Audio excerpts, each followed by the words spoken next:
Good lord, what did I just watch? I know Russell the elitist hates fans, but this was next level. I didn't think it could get worse than Chibs the idiot, and I have been proven wrong again. I tend to think this was just a middle finger to the former fans who weren't even watching anyway because Dr. Nutty told them to go touch grass. Of course, this is where we learn that the shills, fake poser ideologues, and RTD sycophants will claim to love anything this dude puts out. This was awful, and might actually be the worst episode in this long dead show's history. I mean, this is bad on a whole new level. If I hadn't committed myself to reviewing this, something I'm starting to regret because this is horrible, I'd rather spend an hour watching an elephant take a dump. I mean, it's fun to laugh at, which is the point now because nobody cares about saving the show or even getting it canceled anymore. It's just a running punchline of a bunch of delusional and egocentric idiots who think they're doing God's work, well, maybe Satan's work, except RTD. He's become a bitter old man that wants to make everyone else as bitter as he is. I'm not entirely sure why what I just watched exists. Probably a mix of things, all of them hilarious when taken into context, but let's laugh as we watch this show implode further and go over this glorious train wreck. We start with Princess Zumi being shocked at what she's about to witness. Yeah, we all are, dear. While the charismatically challenged Dr. Nutty seems quite proud of himself. But then, that's his normal state. Man, this dude is so full of himself. Princess Zumi says she can't just call Dr. Nutty the doctor. Well, we ain't calling him that either, but let him preen some more. She wants to know his name. No name, just Dr. Nutty. And he doesn't like people with your skin tone normally, but he's giving you a pass because you're special. Then he brings up the timeless children again, as RTD wants to further show his disdain for the no real fans that are actually watching this crap, but nice try. He says Gallifrey was very posh, kind of like the elitist twits behind this garbage. He says he's been using the name The Doctor for 1,000 years. Jesus, Russell, you couldn't even get that right. Didn't Stephen Moffat sell his soul and all his integrity to work on this nightmare? You know, you could have just asked him. Oh wait, I see what you did there. You want to piss people off even further by getting facts wrong. Too bad they were all out touching grass. It seems Gallifrey is gone again. Well, I didn't watch the end of Dr. Nasty's run, and I've kind of blocked out the rest of the reign of Chibs the Idiot, so I have no idea where that plotline is now, and I don't care. But I'm sure Russell, the elitist twit, will bring that in at some point. These people never seem to have any new ideas, so why not keep banging that long-dead plotline into the ground? You've only been pounding on it for nearly 20 years at this point. Princess Zumi tells Dr. Nutty to stop being ridiculous. He can't help it. His ego is telling him that he's the height of style and modernity.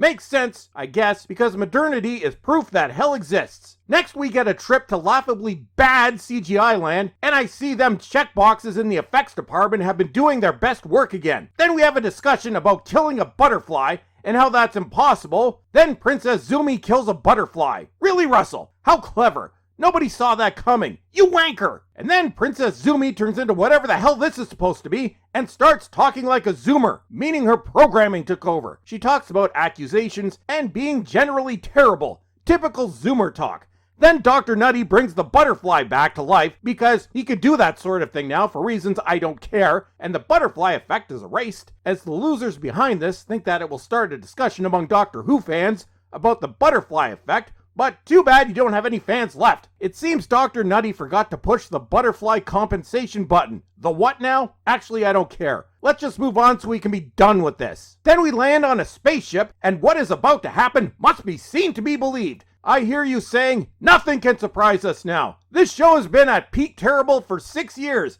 As I say, just you wait! Princess Zumi mentions something about Star Trek, and Dr. Nutty says he must visit them someday. You are aware they are different universes, right? Never mind. They probably don't even know that themselves. Sure, bring it on. They can do a musical together and nobody will watch. Then they get chased by a monster, meant to represent the eventual ratings report. Dr. Nutty is wondering why the monster gave him the shivers because he likes meeting new things. Well, nothing else is in keeping with real Doctor Who, so why start now? Then we have babies in test tubes, and we learn that we were on a baby farm, and Dr. Nutty gets excited. This is normal to you people, isn't it? Is this the future? Do you know something we don't? Yeah, probably. This is Disney after all. Princess Zumi seems surprised that the human race actually survived. Don't hold your breath considering the way things are going. That's wishful thinking. Just ask Bill. Then we get reminded that the Time Lords are gone again, and I'm reminded that I don't care. Dr. Nutty tells us that he doesn't have a job. So, just like the losers that claim to like this. He also says he doesn't have a purpose. Oh, you do, my friend. Just ask Russell the pompous twit. Then Princess Zumi calls her mom, you know, the one that was only doing this for the money during that period when Princess Zumi didn't exist. Such a delightful person she is. Then, get ready for it, a baby comes in and starts talking. I actually had to rewind to make sure watching this dreck hadn't already driven me insane. And yep, let's just say that again for clarification.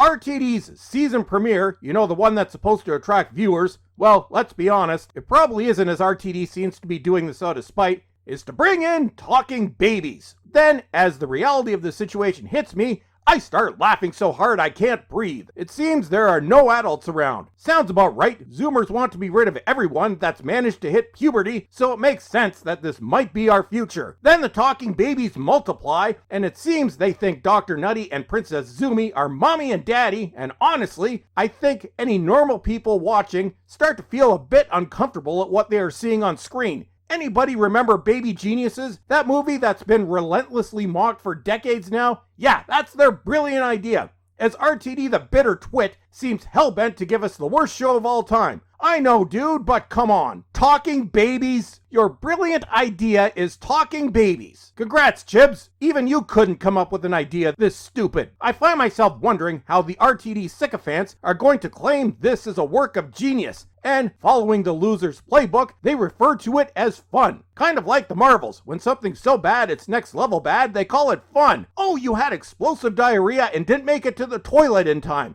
What fun! Good lord! It seems the adults just abandon the babies, while modern day parents have abandoned parenting for the last few decades. That's how we ended up with Zoomers, and God help us when Generation Alpha reaches their 20s, so I guess it just makes sense that they just give up being present altogether, as long as they still get that benefits money. It seems that they are technically adults, but didn't physically grow up. Zoomers then. Then Dr. Nutty tells Captain Baby that he was adopted.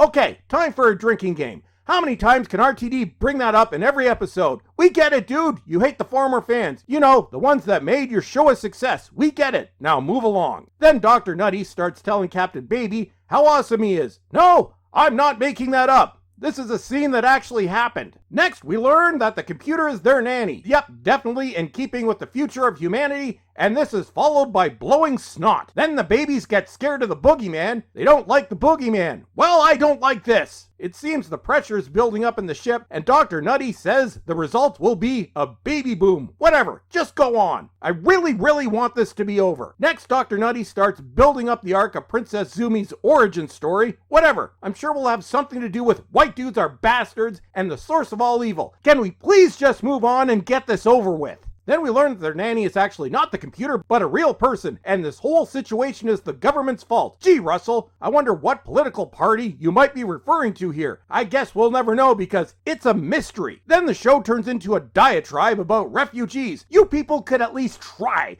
to be a bit less predictable. Then Baby decides he's going to take on the monster. This is not going to end well, Baby. Really, people, you have to stop lying to kids and telling them that there's nothing they can't do because it's never going to end well. And just like your average Zoomer when faced with the real world, it doesn't end well for Baby. Actually, Baby just went and hid, like your typical Zoomer when faced with actual adversity. Then the babies have flamethrowers, and the level of absurdity on the screen increases. It seems the monster has been splooging all over the ship. Really, Russell? Then Princess Zumi gets splooged on. It seems the ship created the monster. This is what happens when you don't hire the best people for the job. You end up with a monster that splooges on people. Then we learn that the monster was created out of literal snot. Really, did a 6-year-old write this? Then Dr. Nutty saves the snot monster from death because the only villains to be destroyed going forth are white dudes. Then the babies and the monster start howling. Then they power the ship using baby poop and the ship breaks wind.